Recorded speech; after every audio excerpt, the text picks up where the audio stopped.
Now at 6, a shakeup in Tallahassee. The Florida legislature today approved a new congressional map that aims to give Republicans 4 more seats and control of Congress in this year's midterm elections. The new map here, which was proposed by Florida Governor Ron DeSantis, redraws districts with a majority of Black or Latino voters that tend to favor Democrats. It shrinks Democratic-leaning districts in Tampa, Orlando, and parts of South Florida. The Senate voted 21-17, with some Republicans voting with the Democrats. Good evening. I'm Lauren Pastrana. Thank you for joining us. CBS News Miami's Joan Murray is your reporter live in Tallahassee. Joan, any potential legal challenges would face an uphill battle since DeSantis appointed 6 of the 7 justices on Florida's Supreme Court. That's right, Lauren, and Democrats are not very optimistic now.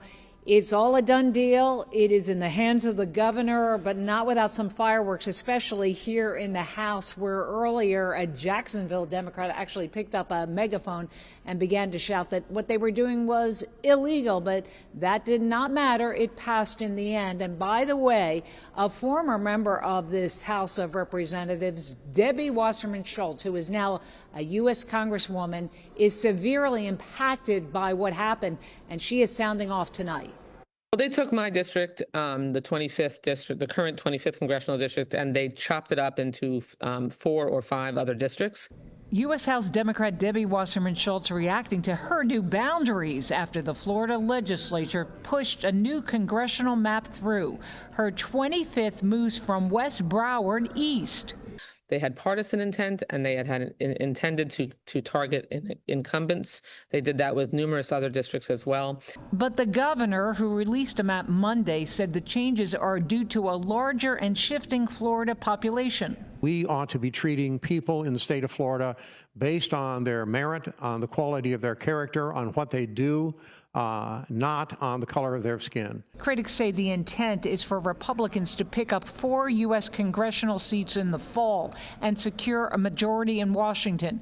Republican Ana Maria Rodriguez of South Florida said nothing is guaranteed. I think NPAs are the highest growing number of voters, more than any other voting group.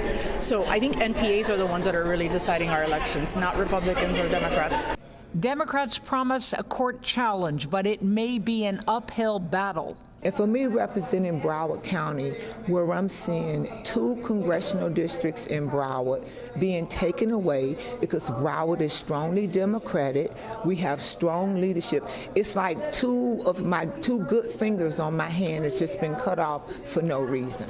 Asked the courts to overturn them because, unlike any other state in the country that has engaged in redistricting this cycle, Florida voters expressly prohibited what the legislature is moving forward and doing at Ron DeSantis's direction.